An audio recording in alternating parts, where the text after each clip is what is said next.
Go ahead and start. I'm here. Okay. Dr. Fleming's here. All right. Let's call the Tuesday, July 21st meeting of the St. Joseph County Board of Commissioners to order. Please stand for the pledge and remain standing for a prayer. Yep.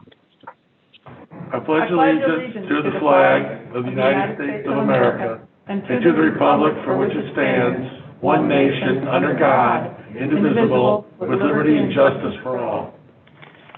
Dear God, we are glad to be together here today, intent on doing good work. We seek to respond our county fairly, we seek to represent our county fairly and well and serve with respect for all. We seek to serve our county and make decisions that promote the common good. We seek blessings on our efforts today and ask for your mercy to grant our county, state, and country and world good health.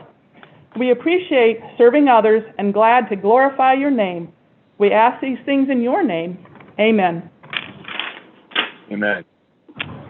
All right, first item on the agenda, opening reading of bids. We have none. Moving on to reports and requests. First is the account payment docket. Is there a motion? Motion to approve? Second. We have a motion, a second. All those in favor, please signify by saying aye. Aye. Opposed? Motion passes. Next up, we have bills passed by the St. Joseph County Council at a public hearing held on Tuesday, July 14th. The County Council passed two ordinances. The first is Ordinance 4320, which is the monthly transfer and appropriation ordinance. Are there any questions or comments?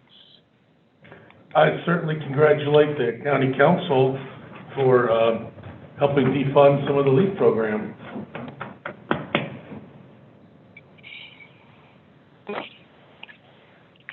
Any other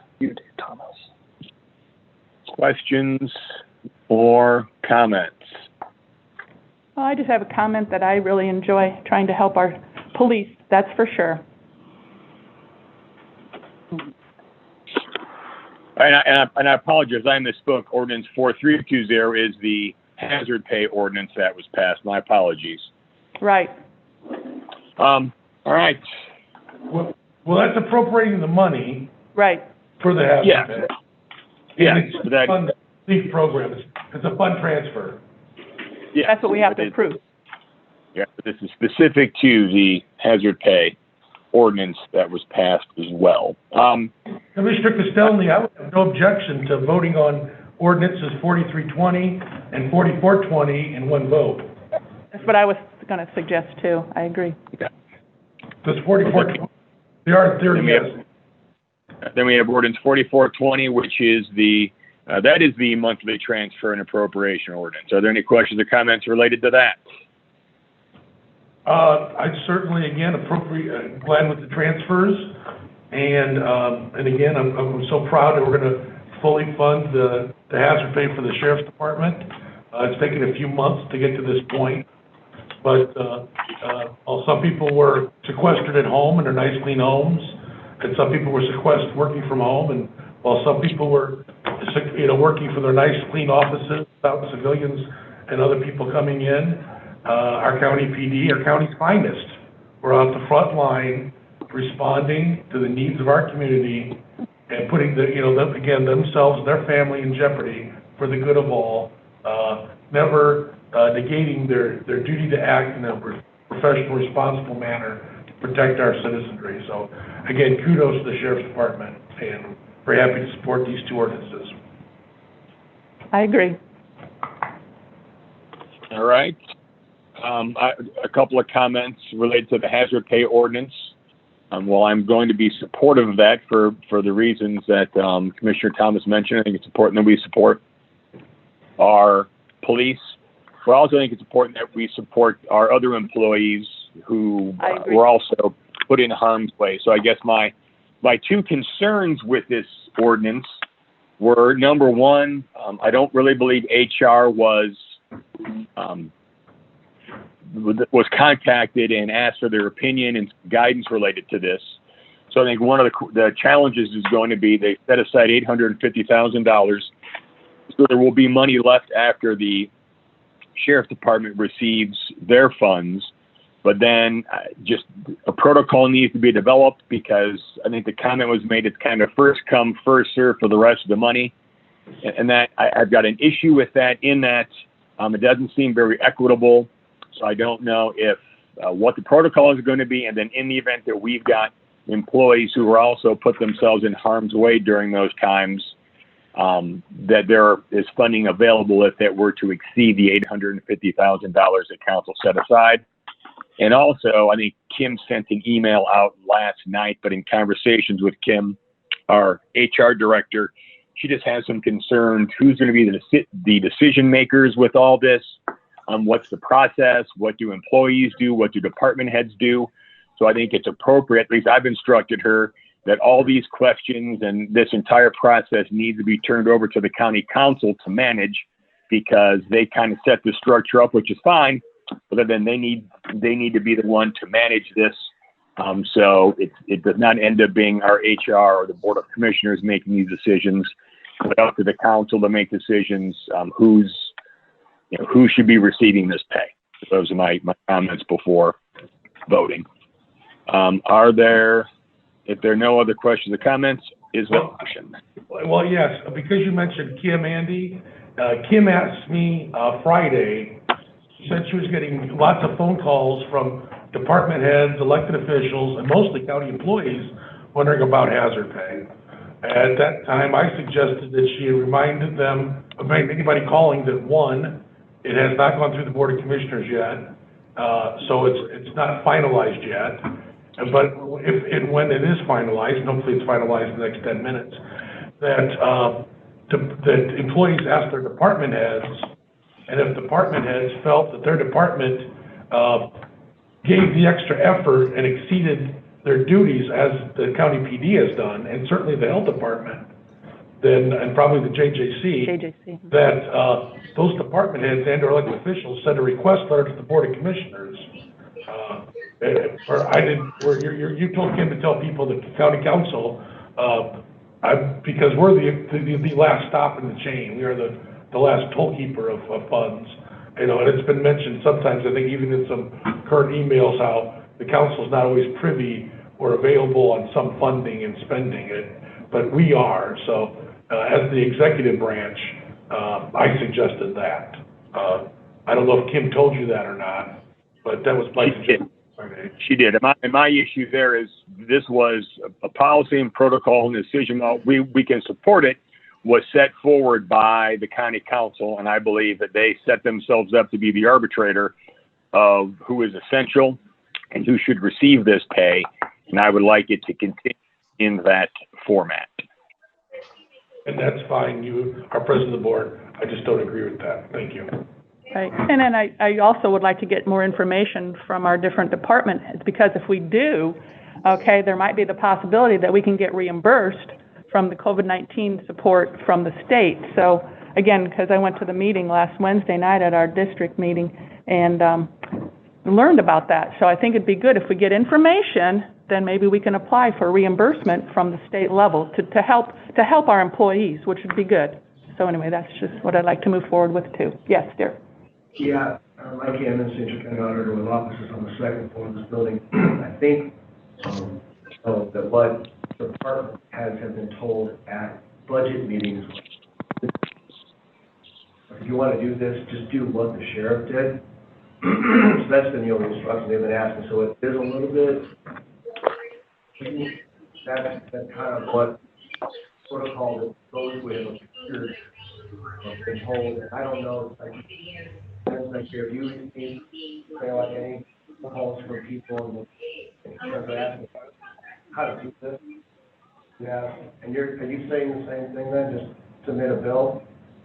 We are using the sheriff template.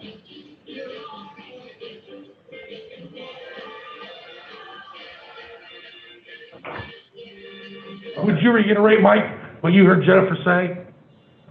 She said that in light of what the county council has been saying to a few departments as the past, she's been telling the suppliers that they follow the same pattern that the sheriff has, and she provides for them. Someone's got a stereo or something on in the background. Please shut it off.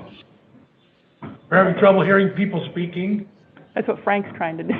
Turn off, so yeah. So it's a template, so like, here's how you, here's the template that the sheriff's department follows, so that they know what to do. But, they set aside $850,000. Sheriff, you can correct me if I'm wrong, but the total, if you were to rely just on that fund, that was an extra about the pay. In my office. 500,000. Okay, so that. We just got a recent report from Mr. Murphy today. We got about 350, and also they were gonna ask the departments to use up whatever they might have, might be unspent in their budgets. So let's say you have a bunch of, you have some vacancies and stuff, use that money first, then come to this fund. So that was another thing that the council pushed for, so. So I hope that clarifies. Honorable Auditor, you attend meetings with various groups. Excuse me, Honorable Auditor, you attend meetings with various groups, and you might be able to answer this. Mr. Woods, Counselor, are you online? Yes, sir. Okay, you might be also able to answer this.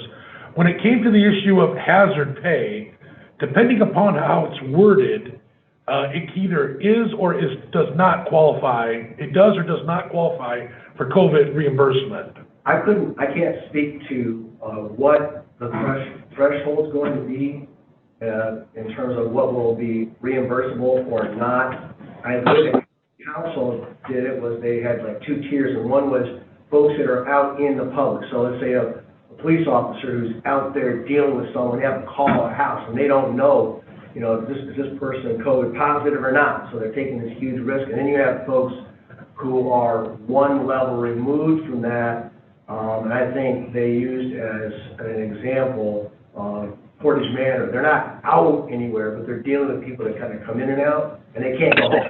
They're essential. So there's a tier level there. There's two tiers, and so I think whoever applies, they're going to look at that and then make a determination. But I'm not able to speak to what would that be reimbursable. Mr. Woods, Mr. Costello, you guys, I don't. Yeah. Mr. Woods, do you have any comment on that? No, I do not. Thank you. I can say what we've been led to believe through CARES Act funding, unless they make a change to the existing configuration that hazard pay is excluded from CARES Act reimbursement. That's the guidance we had been given, unless something's changed in the last few days. Now, if there were need for overtime due to COVID-related activity, that could be reimbursable, but a straight hazard pay type reimbursement is not eligible through the current configuration of funding, is what we've been told. Thank you, Andy. Thank you, Honorable Auditor and Counselor. Yeah. And again, that's why I've been working with David Bodorf down at the state level to see what we can do to try maybe hopefully get reimbursed. So anyway, I want to make sure we're doing the right things and moving forward in the right direction. That for sure. Thank you. All right. Is there a motion? There's a motion to approve all the bills that are passed, and now they're ordinance 4320 and 4420. Second. Second, all those in favor signify by saying aye. Aye. Opposed? Motion passes.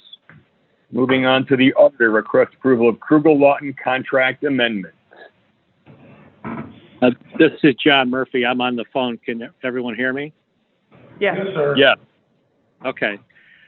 This is a contract amendment to the Krugel Lawton contract that we entered into in May of 2019 for audit assistance and preparation of financial statements over a 4-year period. There were 3 items that were not known at the time of the submissions of the bids. We received 4 submissions, and Krugel Lawton was the least expensive. And I just wanted to go through them real quickly with you. So we're requesting a $25,000 contract amendment. $10,000 of that relates to including the solid waste management district in our, they call it reporting units. So they are reported in the financial statements along with the county know that they would have to be reported included in our report at the time. That's the $10,000. The district did pay us $12,000 for accounting services for 2020. We took over doing their payroll and so forth. So in a sense, that is paid for by the district, but it was a cost that was not known at the time. The second item is a $12,000 cost item, which, is a big dollar amount, but we have to do, or the State Board of Accounts required, we do what's called conversion worksheets or gap adjusted trial balances. And I know Commissioner Thomas will know what that means, but we didn't realize at the time that we were going to be required to prepare those for the State Board of Accounts. We initially did not prepare them, but they wanted it. I mean, the State Board of Accounts kind of gets what the State Board of Accounts wants. So that was a really big item. I used to do these in the city of South Bend, and they took a staff person about 2 months to do. And so the Krugel Lawton team did those for us in about 2 weeks, nonstop for 2 weeks. And the third item is we want to set up some training for fiscal officers in some accounting standards regarding leases and fiduciary funds. Those are changing the rules. The leases are kind of related to like if a department would come to you with like an equipment lease or a vehicle lease. We actually have to record those as capital leases rather than operating leases. So we need to educate our whole team on how those are done because we made some mistakes in the lease area during the audit. And so that's $3,000. So those are the total amounts of $25,000. Obviously, we don't like having a contract amendment, but down at the bottom, if you even add the contract amendment, we're still considerably lower than the other three quotes that we received back in May. Happy to answer any questions that you have. Are there in fact any questions or comments? Mr. Murphy, I don't want to delay this project. It's good that you've been moving it along. But just the solid waste district, the extra $10,000, I think it would be fair, even though it's after the fact, maybe we could get that $10,000 reimbursed from the solid waste district later. And I don't know if the honorable auditor has thought of sending a letter, or the Board of Commissioners have thought of sending a letter, but I think that it's only fair that they reimburse us that $10,000. But I'm okay going forward with this today and not delaying it for that matter.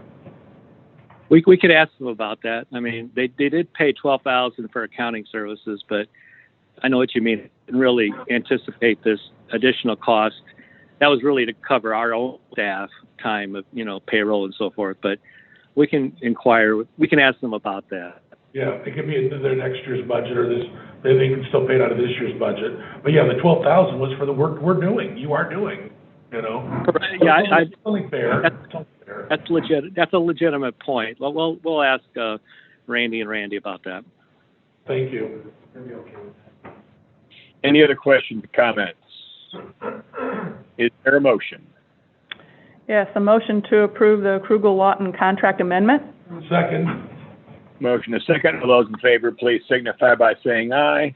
Aye. Opposed? Motion passes. Excuse me. Next up, we have the Health Department request approval of DocuSign Business Agreement, HIPAA.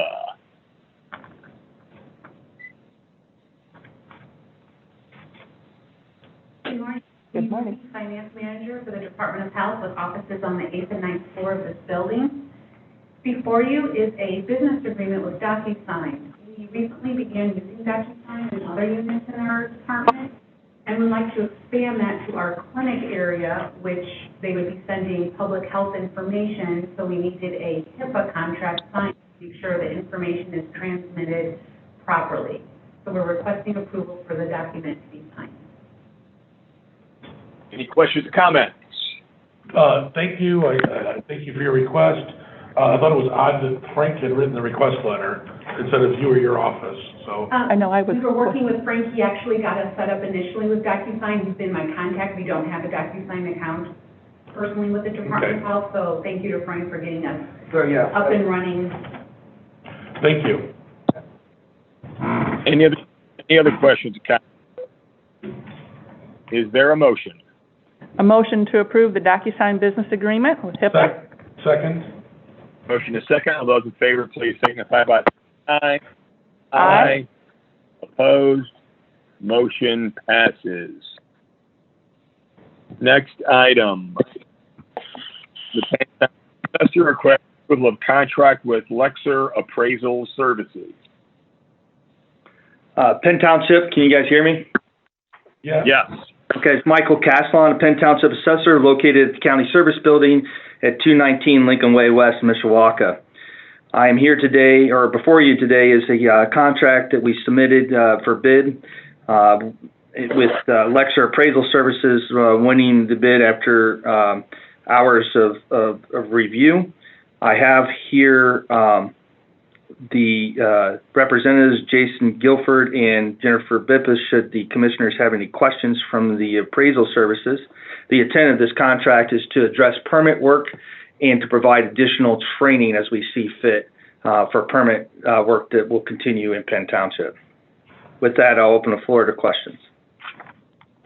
Councilor Woods, have you reviewed this contract and does it meet with your approval? I'm in agreement with the agreement. It was sent to me, and I'm fine with the agreement. All right, are there any questions or comments? Yes, I have a few. Dave Thomas here. First, Mr. Castellan, Yes. you said you selected this after hours of review. Was there an RFP done? Yes, there was. Okay. And what would you estimate the value of this contract at? You mean is what they're proposing or what the outcome would be? What is it you're asking me? The cost, because I think there's been a lot of contracting of assessing services over the last few years to various firms. Is this the first time you're using Luxor? Yes, this is the first time. Okay. What do you think, how much do you think Luxor is going to be paid off of this contract? What's your estimate? Well, so the original request to the council was $146,000. The bid was for $85,000.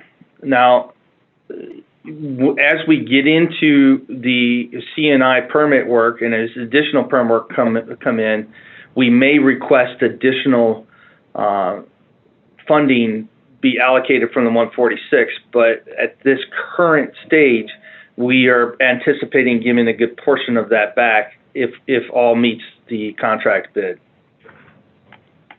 Okay. I found the contract to be extremely confusing, and I've been in business for many years. It's 22 pages long, and nowhere does it say either $146,000 or $85,000. Is that correct? Like not to exceed? Well, well, I'm going to let Jason Guilford answer this question from Lexer, if that's okay. That's fine. Mr. Guilford, go right ahead. Hi, this is Jason Guilford.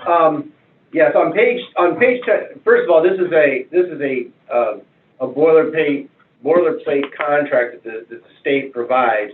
But on page 10 is where it addressed the cost under number 13 consideration. I'm not sure if you have a copy of that, but it Yes, I do. The $85,000. $85,000 right there. Yep. Yeah. And then with the ability if Mike wishes to have additional properties reviewed, there is a per diem, but we are hopeful that we can execute this contract at the $85,200. Now, Mr. Guilford, when I look at this contract and look at page 10, as you pointed out, where it says $85,200, it then says that that's for the first 350 commercial parcels. And then it says for any parcel over that, over 350, it's an additional $65 per parcel. Now on page 6 of 22, it says there's 1,470 parcels. Right. So you're certainly going to go way over Yep. 350. And so that, I calculate at, significantly higher than $85,200.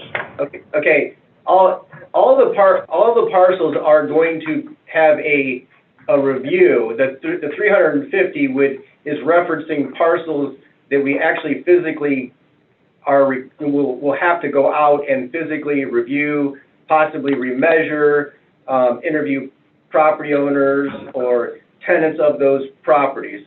So that the 350 references just the parcels that will need a physical inspection.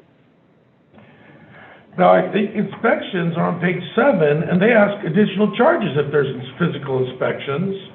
There's also on other pages charges for photographs. And so far, I've only just mentioned the issue of commercial parcels.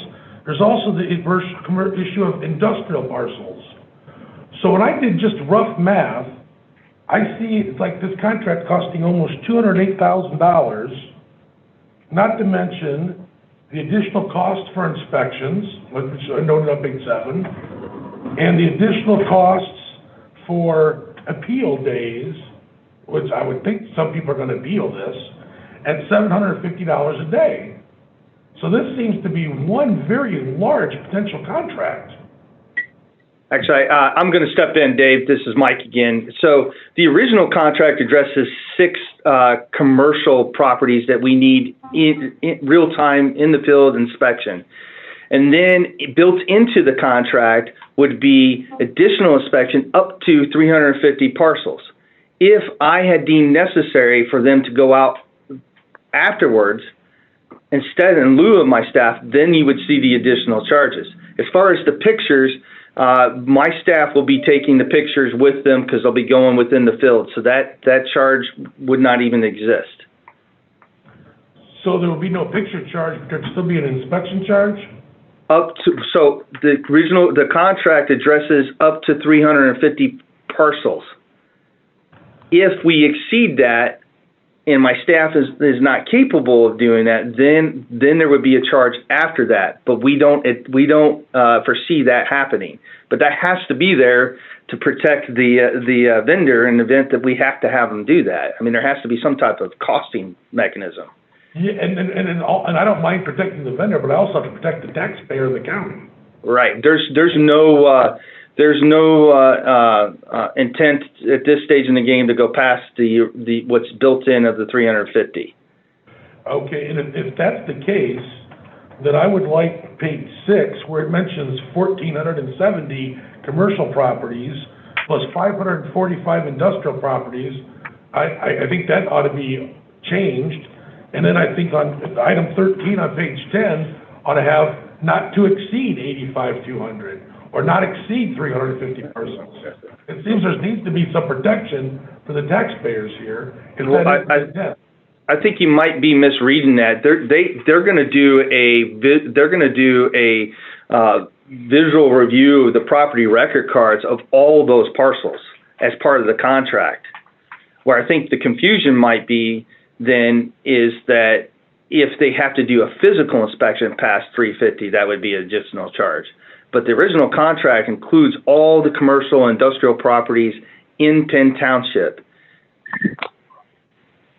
And this is Andy Castellani. I think, and to Dave's point of protecting the taxpayer, I think, Mike, that is exactly what you will be doing. You want to get everything, the entire scope of work out there, which is reflected in this contract, but you're going to be the one that decides what is necessary. And if there are things, because the ultimate end result of this is to increase revenue for the county and for Penn Township. So if you deem there are things that they could continue further in order to further that goal, I think that's also where the protection for the taxpayer comes in. Right. That's part of it, Andy, but the other part then would be to ensure fair and equitable assessment across the board for all commercial properties and industrial properties.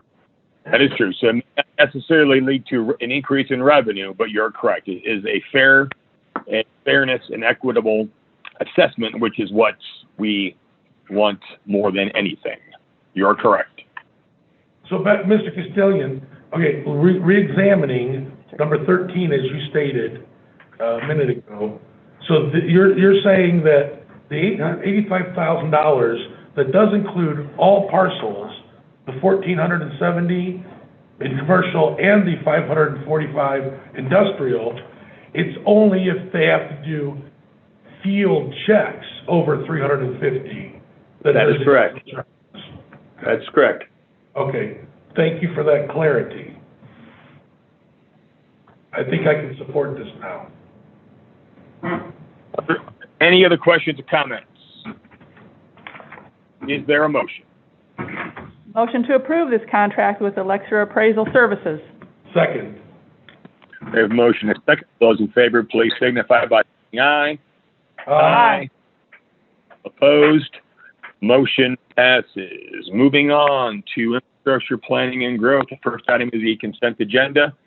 I will note there is an irrevocable letter of credit, Augustine Lake subdivision, and a project completion affidavit, Hidden Trails Estate acceptance and surety release. Any questions or comments related to any of these items? Is there a motion? Motion to approve this consent agenda. Second. We have a motion and a second. All those in favor, please signify by saying aye. Aye. Opposed? Motion passes. Next, request approval of legal services with Thorne Grotnick LLP. Mr. Woods. Thank you, Commissioner Castellani.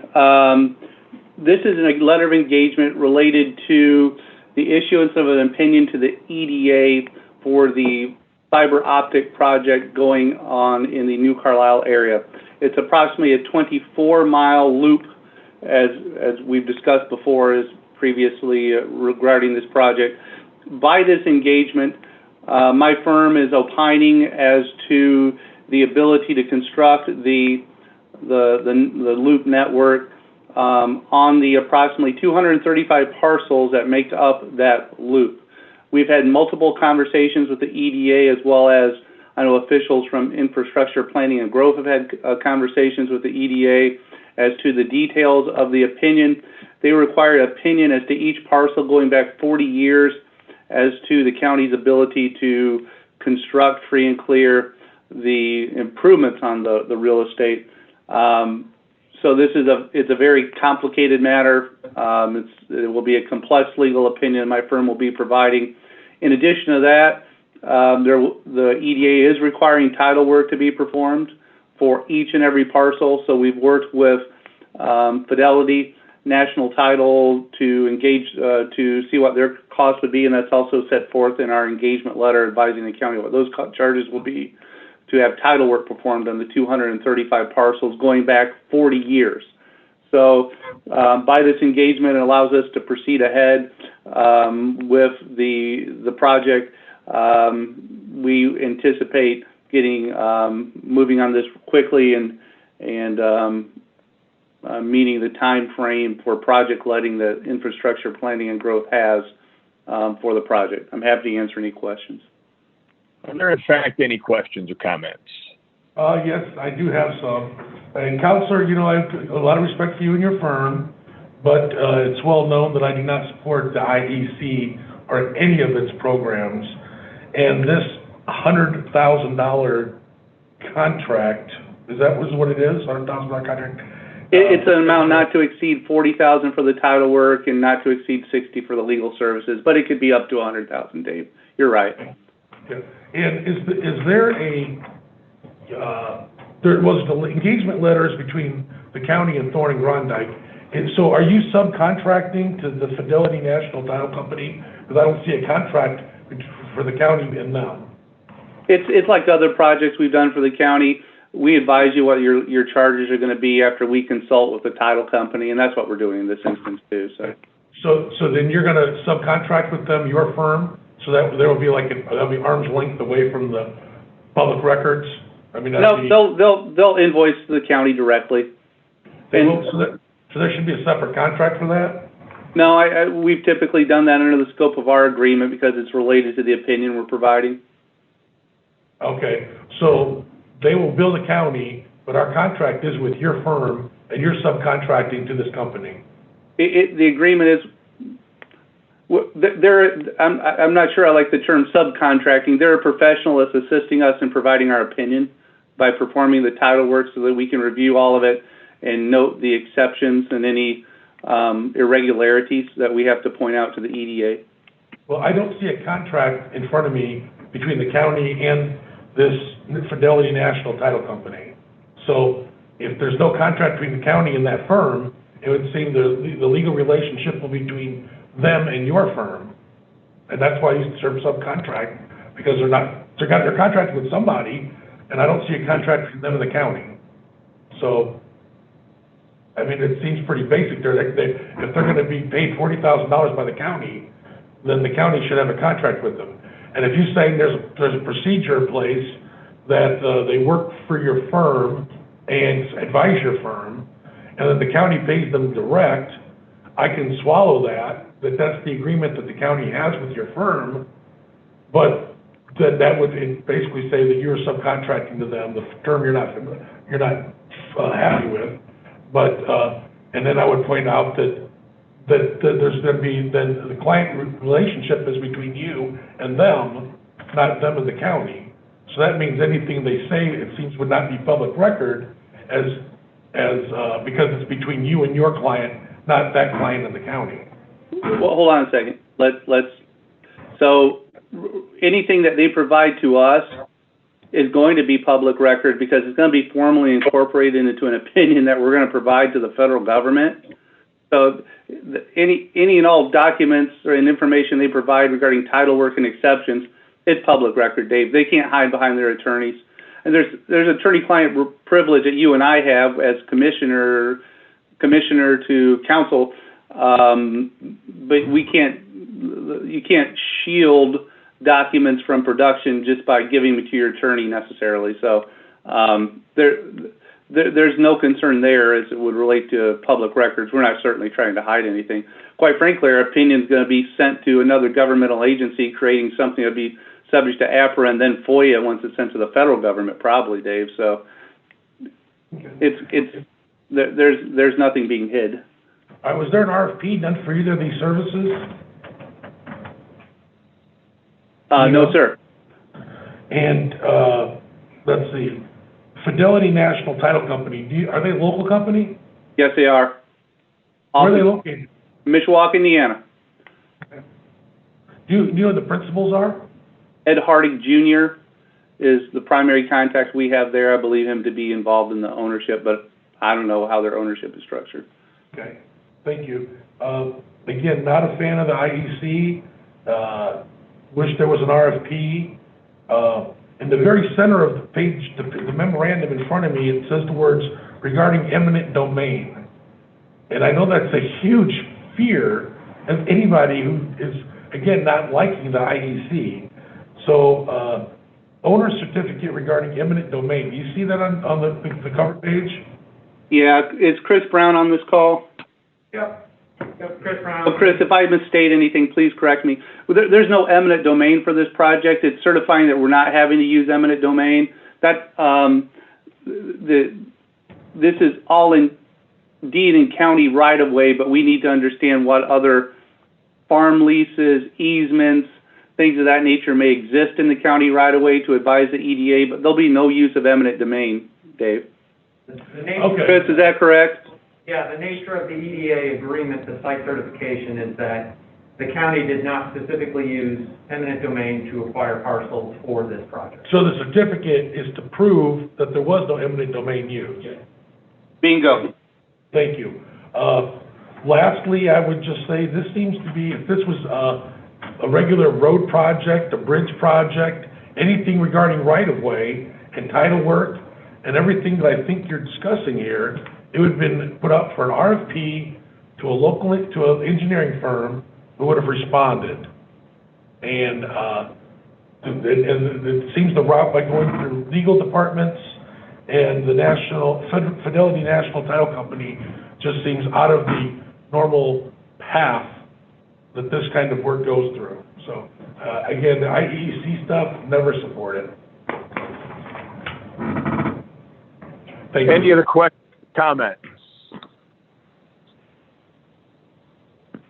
Hearing none, is there a motion? A motion to approve the legal services with Thorne Grodnick LLP. Second, we have a motion, a second. All those in favor, please signify by saying aye. Aye. Opposed? Aye. Motion passes 2-1. I will make a very brief comment. While under normal circumstances, we do put things out for proposal, and I think we do that very well. There are certain things given from a time and just, we've done this in other areas as well.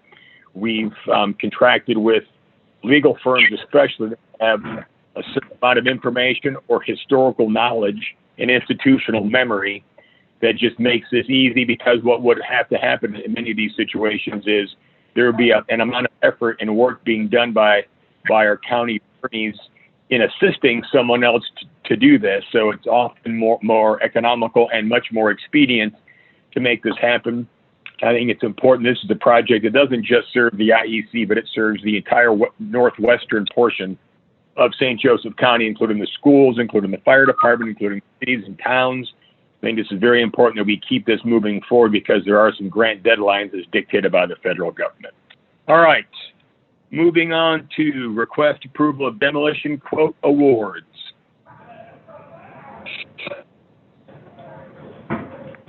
Good morning, Bill Shalito, Economic Development, within the division or Department of the Infrastructure Planning and Growth, offices on the 7th and 11th floor. Before you today are 2 demolition quote award requests. Last week at our redevelopment commission meeting, we had opened up quotes. We received quotes for 2 demolition projects. The first is the demolition of 4 properties. R&R Excavating and Richard Brothers quoted on those proposals. The second one was demolition of 2 properties in the town of New Carlisle. Again, R&R Excavating and Richard Brothers quoted on those. In the first project, R&R Excavating submitted the low bid at $105,000. In the second project, Richard Brothers, at $96,525 was the low quote. We have solicited 4 quoters, only 2 had filed quotes. We ask for your approval of these quotes. Any questions or comments?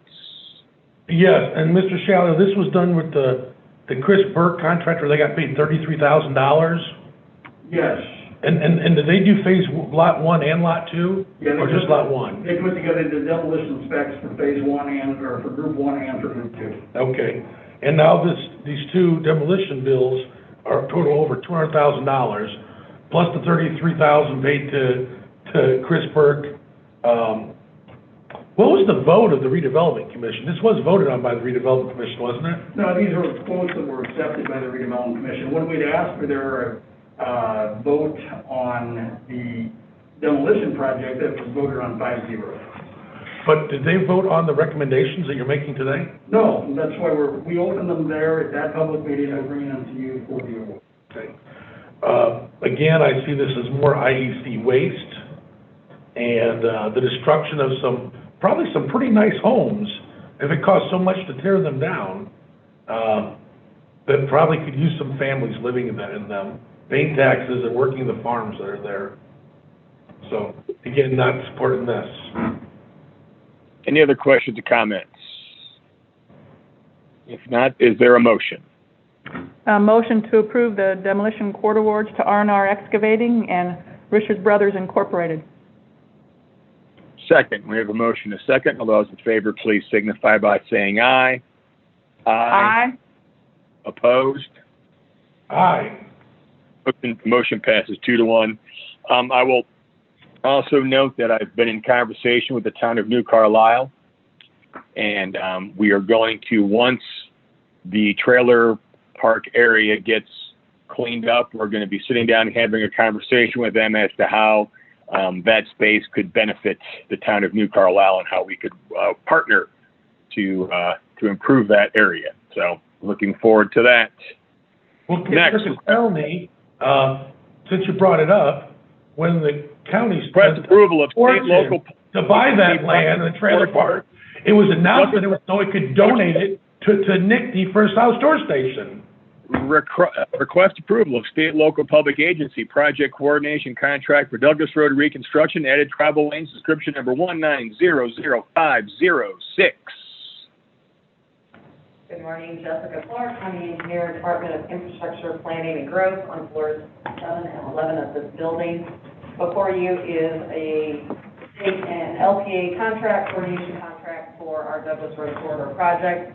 There are multiple DES numbers on this project, so every DES number requires a contract. You have previously executed the main line and the bridge contracts, and this is another DES number that requires your attention as well. We recommend you approve the agreement and have the auditor attest it. We will return it to NDOT. Any questions or comments? Yes, I'd like to compliment and thank Madam Engineer and her staff and our subcontractors who won any bids in a fair and honest RFPs program. And certainly the heavy traffic for our beloved Notre Dame University and the shopping district of the area, this improvements on Douglas Road should be a major safety improvement. Any other questions or comments? Is there a motion?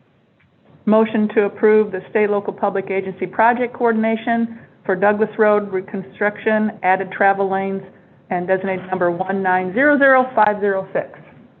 Second. Motion is second. All those in favor, please signify by saying aye. Aye.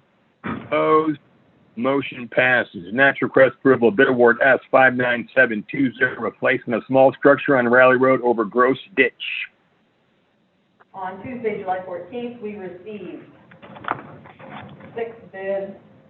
Just to note, the base bid read at the meeting for HRP Construction was $195,500. Based on review, there was an error in their calculation. The actual bid amount was $194,600. The other bids as read were consistent. Based on the bid tabulation and review, we recommend you award the project to Northern Indiana Construction in the amount of $172,606.94. Any questions or comments? Yes, Madam Engineer, obviously I'd like to see this project done. Do you have an estimated start and completion date? It to be completed this construction season. Excellent, thank you. Any other questions or comments? Is there a motion? Motion to approve this bid award to the Northern Indiana Construction Company. Second. Motion is second. All those in favor, please signify by saying aye. Aye. Opposed? Motion passes. Moving on to old business, 2020 St. Joseph County Limited Leaf Pickup Program. First action item would be to remove this from the table so we can discuss and vote. Is there a motion to do that? Point of order, it never was tabled. It withered on the vine, so you're welcome to just bring it up. I agree with Commissioner Thomas, Andy. It was not tabled. It died for lack of any motion. It's old business that's sitting there ripe to be dealt with right now. All right. Then, are there any questions or comments regarding the acceptance of these RFP proposals? Certainly, these would infer plural, but I think there's only one. Is that correct, Madam Engineer? Correct. We received one proposal from St. Joe Recycling. Yes, thank you, Madam Engineer. The leaf pickup, the county has serious financial problems and cannot afford to be wasting money on a program that doesn't seem to work very well and certainly doesn't treat all citizens fairly, because it only seems to serve, or is planned to serve, certain regions of the county that are more affluent, while everybody's paying the taxes. If people were paying a service fee or a user fee, and they were the only ones paying and using, then that would probably be adequate. But here, these are regular dollars, tax dollars being taken from all taxpayers, and what should benefit all taxpayers to just benefit a few in its apparent current model, and that's just a shame. The only good news is that it seems half of the funding appropriated by the council has been pulled away for the sheriff's hazard pay, and ideally the rest will be pulled away for other people's hazard pay, and it would be unfunded, and then we won't have to waste time talking about a LEAF program that does not work very well. Thank you. Any other questions or comments? I will just note that it does appear as Andy, you cut out, are you there? Andy Castelny. Commissioner, are you there? He was probably gonna say that he hates the LEAF program as much as I do, because he probably gets more calls from Clay and Sherman Township. Andy, are you there? Well, seeing no motion, a motion to recess is in order. Andy? It appears he got dropped. He may be trying to call back in. Yeah. A motion to recess.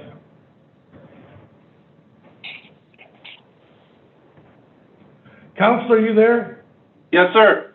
How you doing out there? Good. How are you, Commissioner Thomas? Wonderful, wonderful. That was really hot Saturday, wasn't it? It was exceedingly hot. Yes, it was. Yeah. That it was. You got a swimming pool? No, sir. Neither do I. We're gonna have to get a swimming pool, or maybe we can reopen swimming at Freddie Boggo Creek or, St. Patrick's Park. We gotta get some county swimming holes. Maybe take some of that Visitors Bureau money and help fund, and save the YMCA downtown and make it an inner city. Can you park. hear me now? Oh, hear we you can now, Andy. yes. All right, Okay. somehow my call got dropped. So my last recollection of the meeting was David mentioned, he made a few comments, and I was about to make a couple as well. And it does seem as though the county council has defunded a good majority of the LEAF program, but I'm anxious to see what is in that RFP before we make any decisions. So this may be a moot point, but as Commissioner Thomas said, most programs, he appreciates an RFP being submitted, and we have done that on numerous occasions here.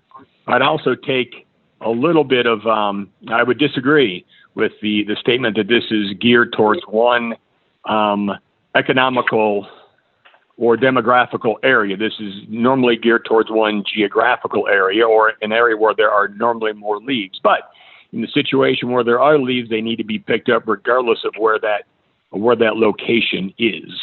And I've used this analogy a number of times. When it snows, we don't send snow plows out to plow every street equitably if there's no snow there. So if there's activity, if there's snow that needs to be removed, that's where we focus the resources, and that may change from time to time, but that has been the general consensus how this project or program has worked. So anyway. All right. Is there a motion? Well, there is a motion to approve the bids for the LEAF pickup program, to receive them. Second. We have a motion, a second. All those in favor, please signify by saying aye. Aye. Aye. Opposed? Aye. Motion passes 2-1. Once again, as every time we receive an RFP does not mean that we are moving forward with a project or with a program, but we're at least seeing what that is and if it might be able to make work for our citizens. All right. Right. See what we can do. I think that moves us to public comments. Are there any public comments? Here comes someone.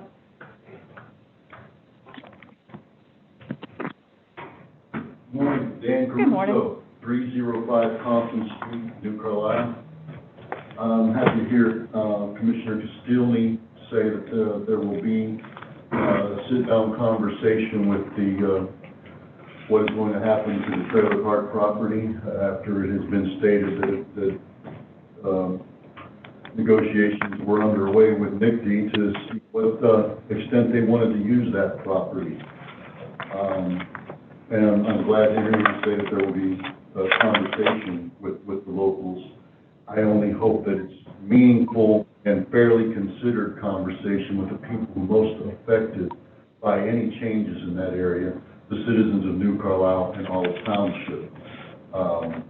I was a little dismayed to hear the additional over $200,000 that will now be added to the running total of approximately $12 million into this whole fiasco out there without any input from the locals, without any consideration on what we want over there.